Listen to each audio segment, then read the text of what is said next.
Baik, Assalamualaikum warahmatullahi wabarakatuh. Jadi kali ini kita akan membahas tentang tata tulis secara ilmiah kembali dengan topik atau judul bahasan yaitu cara memilih topik penelitian. Baik, langsung saja kita ke materi ya. Di sini itu ada 10 ya poin yang saya tuliskan untuk cara memilih topik penelitian. Untuk yang pertama, menentukan tema. Lalu yang kedua, mencari referensi. Yang ketiga, membuat ringkasan referensi.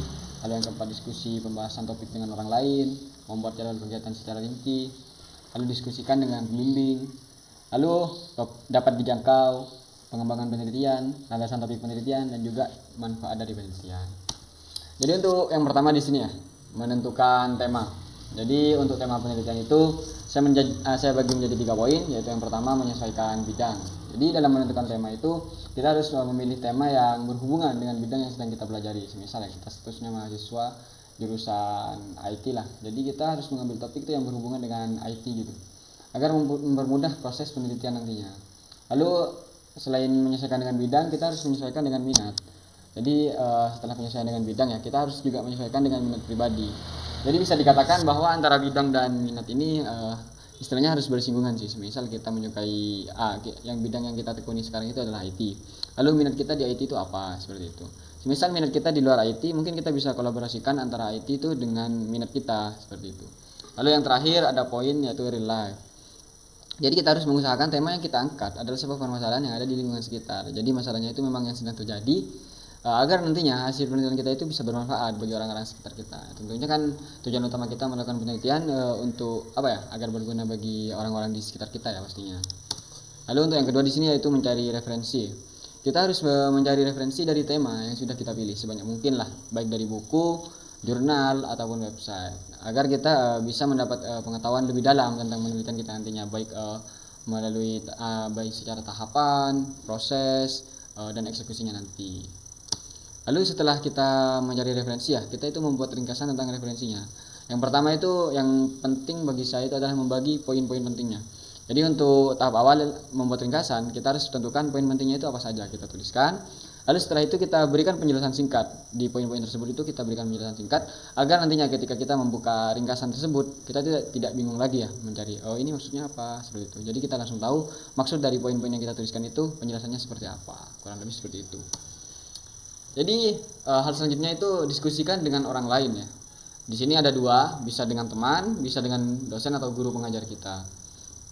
Jadi dengan teman ya, kenapa harus dengan teman gitu? Karena kan nantinya saya rasa orang pertama yang bisa membantu kita ketika kita melakukan penelitian itu ya teman kita. Baik kadang penelitian itu dilakukan secara kelompok, baik individu, tetapi kan pasti ada peran serta dari teman kita dalam prosesnya. Lalu kenapa dengan guru? Kalau guru atau dosen itu pastinya kan mereka yang akan memberikan arahan dan juga membukakan pemikiran kita itu tentang penelitian kita yang akan dilaksanakan untuk kedepannya pastinya. Lalu di sini membuat jadwal kegiatan. Jadi untuk pembuatan jadwal kegiatan itu untuk penelitian kita harus sesuaikan dengan waktu yang benar-benar kita butuhkan agar nantinya kita bisa membuat planning yang jelas ya ke depannya. Jadi misal yang pertama di sini memilih judul istilahnya. Lalu menentukan permasalahan, lalu tahapan penelitiannya, lalu ada pengujian nanti. Lalu setelah pengujian itu mungkin ada analisis penelitian gitu, keakuratannya antara penelitian dengan hasil dan pengujiannya. Mungkin seperti itu sih. Untuk persentase itu kan bisa tergantung dari masing-masing orang sih. Lalu untuk selanjutnya itu diskusikan dengan pembimbing ya. Biasanya kalau sudah sekelas mahasiswa itu di sini pastinya ketika melakukan penelitian itu pasti ada dosen pembimbing lah istilahnya. Jadi dalam tahapan ini bisa dikatakan sudah 50% ya ketika kita sudah mau sudah mendiskusikan dengan pembimbing. Karena jika judul yang kita pilih itu sudah disetujui oleh dosen pembimbing, pastinya kan berarti kita sudah mendapat support ya untuk bisa terus maju ke depannya melakukan penelitian yang sudah kita analisa dari awal gitu ya. Mau kita lakukan secara secara rinci lah untuk penelitiannya. Lalu di sini juga penelitian kita itu harus dapat dijangkau. Maksudnya yang dapat dijangkau di sini itu seperti ya dapat dijangkau secara waktu lah. Nah, waktu untuk melakukan penelitian kita itu kapan gitu. Jadi baiknya itu dilakukan kapan dan juga harus disesuaikan dengan kemampuan dari peneliti ya pastinya. Biarpun kita nantinya saat penelitian itu pasti akan ada hal baru yang kita pelajari, namun setidaknya kita punya dasar yang bisa mempermudah kita dalam melakukan penelitian. Lalu poin ketiga di sini yaitu menarik minat ya. Pastinya selain sesuai dengan kemampuan dan juga dapat dijangkau oleh peneliti, itu kita harus sesuai dengan menarik minat, baik minat dari diri sendiri maupun orang lain, sehingga penelitian kita itu nantinya bisa dijadikan referensi atau acuan bagi orang lain ataupun kita sendiri ketika ingin melakukan penelitian selanjutnya. Lalu di sini ya, pengembangan penelitian. Jadi menurut saya itu terkadang penelitian itu harus dikembangkan ya. Semisal di sini saya buat 4 poin nih. Untuk yang pertama, mencari sumber penelitian yang berkaitan. Pastinya ya, untuk melakukan pengembangan itu kan kita harus juga membaca penelitian lain yang berkaitan dengan penelitian kita, semisal dari jurnal yang saya jelaskan tadi, ataupun website, ataupun penelitian lain lah. Lalu yang kedua itu melakukan update penelitian. Terkadang penelitian yang terdahulu itu ya membutuhkan update, karena kan secara secara nyata sekarang itu kalau saya pribadi dalam berkuliah di jurusan IT itu, saya rasa setiap tahun bahkan mungkin setiap bisa dikatakan setiap beberapa bulan itu pasti akan ada update mengenai software lah atau hardware, pasti ada perangkat-perangkat baru. Mungkin istilahnya penelitian itu bisa dilakukan secara terus-menerus, karena kan sesuai dengan objek yang kita pakai nantinya itu kan akan berubah ya, akan mengalami perkembangan juga. Masa dengan penelitian kita itu tidak mengalami perkembangan juga, sedangkan objeknya sudah sangat berkembang. Lalu di sini juga ada membaca jurnal ya. Pastinya kan kita juga perlu ya untuk membaca jurnal ya yang berkaitan dengan penelitian kita nantinya, kan juga sebagai referensi lah istilahnya. Juga mungkin kita bisa mendapatkan istilah-istilah atau pengetahuan baru lah yang di dalamnya gitu. Lalu yang terakhir, setelah kita dapatkan semua, yang terpenting itu explore ya. Kita harus mengeksplor apa yang kita dapatkan itu ke dalam penelitian kita nantinya. Jadi agar referensi atau ilmu-ilmu yang kita dapatkan sebelumnya itu bisa dituangkan semua ketika kita melakukan penelitian.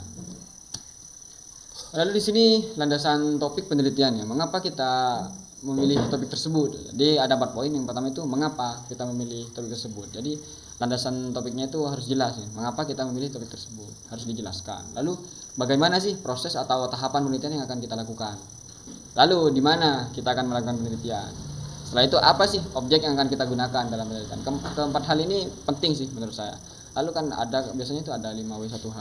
Lalu ada ini kurang kapan dan siapa gitu ya. Kalau siapa itu yang jelas kita sendiri pastinya kan.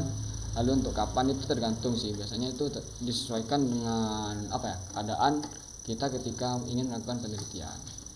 Lalu di sini ada manfaat ya dari penelitian. Ada 2 macam manfaat, yaitu yang pertama manfaat secara teoritis dan praktis.